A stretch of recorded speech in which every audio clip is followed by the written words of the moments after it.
السلام علیکم ورحمۃ اللہ وبرکاتہ۔ خیرکم من تعلم القرآن وعلمہ، تم میں سے بہتر وہ ہے جو قرآن سیکھے اور دوسروں کو سکھائے۔ نحمدہ ونصلی علی رسولہ الکریم، اما بعد فاعوذ باللہ من الشیطان الرجیم، بسم اللہ الرحمن الرحیم۔ رب اشرح لی صدری ویسر لی امری واحلل عقدۃ من لسانی یفقہوا قولی، رب زدنی علما، رب زدنی علما، رب زدنی علما۔ آج انشاءاللہ ہم سورہ البقرہ کی آیت نمبر 196 کا ترجمہ اور تفسیر پڑھیں گے، جس میں حج کی فضیلت، حج عمرہ کے چند احکام، حج اور عمرہ کی قربانی، حکم قربانی کی وضاحت بیان کی جائے گی۔ اللہ سے دعا ہے کہ جو کچھ ہم پڑھیں سنیں، اللہ مجھ پر عمل کرنے کی توفیق عطا فرمائے، آمین۔ وَأَتِمُّ الْحَجَّ، اور حج پورا کرو۔ الحج اسلام کا 5واں رکن ہے۔ ہر شخص جو استطاعت رکھتا ہو اس پر حج زندگی میں ایک بار ادا کرنا فرض ہے، ورنہ وہ گناہ گار ہوگا۔ حج اسلامی سال کے آخری مہینے ذو الحج کی 9 تاریخ کو ادا ہوتا ہے۔ پہلے سارے مسلمان شہر مکہ میں خانہ کعبہ کی زیارت کے لیے جمع ہوتے ہیں، پھر میدان عرفات میں اکٹھے ہوتے ہیں۔ اس صورت میں حج کے احکام سے قبل اور حج والی آیات کے بعد قتال و جہاد کے مسائل بیان ہوئے ہیں۔ اس سے صاف ظاہر ہوتا ہے کہ دونوں کا آپس میں کس قدر گہرا تعلق ہے۔ اسلام کا کوئی رکن ایسا نہیں جس میں ذاتی نیکی اور پاکیزگی کے علاوہ قوم کی اجتماعی بہبودی، ترقی اور خوشحالی اور سربلندی کا مقصود نہ ہو۔ حج میں خاص بات یہ ہے کہ روئے زمین کے تمام مسلمان ہر سال ایک مرتبہ مرکز اسلام میں جمع ہوتے ہیں۔ وہاں کوئی اونچ نیچ نہیں ہوتی۔ کالے گورے، امیر غریب، بادشاہ فقیر، عالم جاہل اور چھوٹے بڑے کاندھے سے کاندھا ملا کر یکجا کھڑے ہوتے ہیں۔ سب کا ایک ہی لباس ہوتا ہے، ہر ایک کے لبوں پر ایک ہی صدا ہوتی ہے، لبیک اللہم لبیک، میں حاضر ہوں اے اللہ، میں حاضر ہوں، میں تیرے لیے حاضر ہوں، تمام تعریف اور تمام نعمتیں تیری ہیں اور شکر تیرا ہے۔ ہر حاجی احرام باندھتا ہے، یہ بغیر سلا ہوا ہر ایک کا ایک جیسا لباس مساوات، سادگی، یکجہتی اور عشق الہی کا اظہار کرتا ہے۔ حج کے دوران میں سر منڈوانا، ناخن تراشنا، شکار کرنا اور بیوی سے مباشرت کرنا منع ہے۔ گویا خواہشات اور طبی ذبائش اور آرائش سے باز رہ کر ایک مستقل تربیت حاصل کرنی مقصد ہے۔ تمام حج ایک وقت مقرر میں میدان عرفات میں حج کے روز جمع ہوتے ہیں، خطبہ سنتے ہیں، اللہ کے حضور میں دعائیں کرتے ہیں، گناہ بخشواتے ہیں اور رحمت الہی کے خزانے جمع کرتے ہیں۔ منع کے اندر قربانیاں دیتے ہیں، صفا مروہ کے درمیان سعی کرتے ہیں، بیت اللہ کے گرد طواف کرتے ہیں، ہمرات پر کینکریاں مارتے ہیں، حجر اسود کو بوسہ دیتے ہیں، آب زمزم سے عشق کی پیاس بجھاتے ہیں، ہر قسم کی معصیت، گناہ اور بد اخلاقی سے رکے رہتے ہیں، گویا گناہ بخشوا کر آج عصر نو زندگی کا حساب شروع کر رہے ہیں۔ مبارک ہے وہ جنہیں حج کی توفیق ملی اور انہوں نے حج ادا کیا، حج کے مقاصد کو سمجھا اور آئندہ اپنی زندگی نیکی اور پاکیزگی سے بسر کی۔ وَالْعُمْرَةَ لِلَّهِ فَإِنْ أُحْصِرْتُمْ فَمَا اسْتَيْسَرَ مِنَ الْحَدْيِ، اور عمرہ اللہ کے لیے پورا کرو، پھر اگر روک دیے جاؤ تو جو میسر آئے قربانی کرنی چاہیے۔ اس آیت میں اللہ تعالیٰ نے مسلمانوں کو حج اور عمرہ کے حکم کے ساتھ ہی فرمایا ہے کہ اس عبادت کو بجا لانے میں صرف ایک مقصد پیش نظر ہونا چاہیے، یعنی اللہ تعالیٰ کی رضامندی اور خوشنودی۔ نہ تو اس سفر سے کھیل تماشا مطلوب ہو اور نہ سیر و تفریح، بلکہ جس قدر قواعد اللہ تعالیٰ نے بیان فرمائے ہیں ان کے مطابق عمل ہونا چاہیے۔ اس حکم میں اللہ تعالیٰ نے معذور لوگوں کے لیے رعایت بھی رکھی ہے۔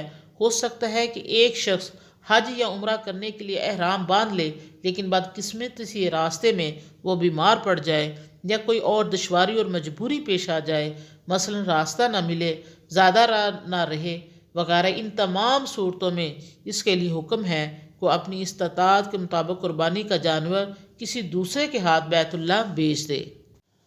وَلَا تَهْلِكُوا رُؤُوسَكُمْ حَتَّى يَبْلُغَ الْحَدْيُ مَحِلَّهُ فَمَنْ كَانَ مِنْكُمْ مَرِيضًا أَوْ بِهِ أَذًى مِّن رَّأْسِهِ فَفِدْيَةٌ مِّن صِيَامٍ أَوْ صَدَقَةٍ أَوْ نُسُكٍ، اور اپنے سر کی حجامت نہ کرواؤ جب تک قربانی اپنی جگہ نہ پہنچ جائے۔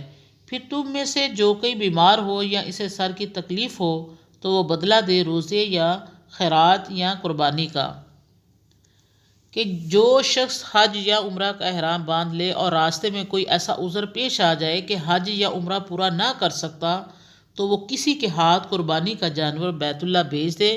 اس آیت میں اس حکم کو کہہ کر پورا کیا گیا ہے کہ جب تک یہ جانور حرم میں نہ پہنچے اور وہاں اس کی قربانی نہ کر دی جائے اس وقت تک یہ رکا ہوا شخص سر نہیں منڈوا سکتا، یعنی احرام نہیں کھول سکتا۔ اس کے آگے حج کے عام احکام کا بیان ہے۔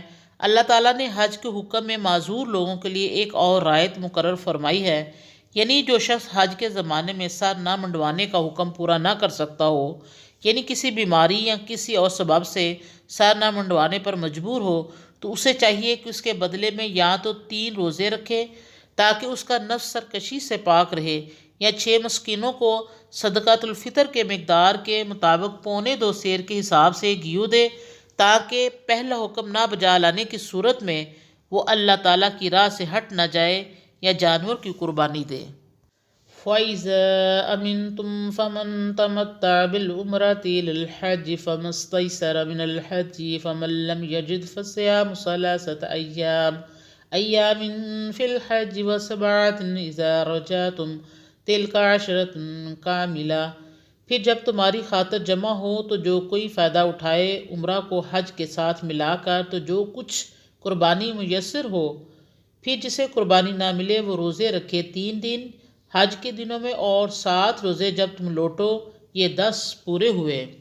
اس آیت میں اس حاجی کا حکم بیان کیا گیا ہے جو موسم حج میں عمرہ اور حج دونوں ادا کرے، اس کو قران یا تمتع کہتے ہیں۔ ایسے حاجی پر قربانی واجب ہے جو ایک بکرا ہے یا اونٹ یا گائے کا 7واں حصہ ہے، یا قربانی اس پر واجب نہیں جو فقط حج ادا کرے اور اس کے ساتھ عمرہ نہ کرے۔ جو قران یا تمتع کرے لیکن انہیں قربانی میسر نہ ہو، افلاس کی وجہ سے یا کسی اور کوئی عذر سے قربانی نہ دے سکے، تو ان کے لیے ضروری ہے کہ وہ 10 روزے رکھے۔ 3 حج کے دنوں میں جو یوم عرفہ یعنی 9ویں ذی الحج پر ختم ہوتے ہیں، اور 7 وطن واپس پہنچ کر روزوں کی شکل میں یہ کفارہ دینا اس لیے ضروری قرار دیا گیا کہ آدمی جب اللہ کا حکم پورا نہ کر سکے تو کہیں اس کا نفس اسے بغاوت یا نافرمانی کی طرف نہ لے جائے، اس لیے اس کے بدلے روزے رکھے تاکہ اس کا نفس پاکیزہ اور اس کی نیت نیک رہے۔ ذَلِكَ لِمَن لَّمْ يَكُنْ أَهْلُهُ حَاضِرِ الْمَسْجِدِ الْحَرَامِ وَاتَّقُوا اللَّهَ وَاعْلَمُوا أَنَّ اللَّهَ شَدِيدُ الْعِقَابِ۔ یہ حکم اس کے لیے ہے جس کے گھر والے مسجد حرام کے پاس نہ رہتے ہوں، اور اللہ سے ڈرتے رہو اور جان لو کہ بے شک اللہ کا عذاب سخت ہے۔ پچھلے سبق میں جو رعایت بیان کی گئی تھی یہ اس کی شرط بیان کی گئی ہے۔ رعایت یہ تھی کہ اگر لوگ حج اور عمرہ ملا کر کرنا چاہیں تو وہ ایسا کر سکتے ہیں، البتہ انہیں اپنی استطاعت کے مطابق قربانی دینی ہوگی۔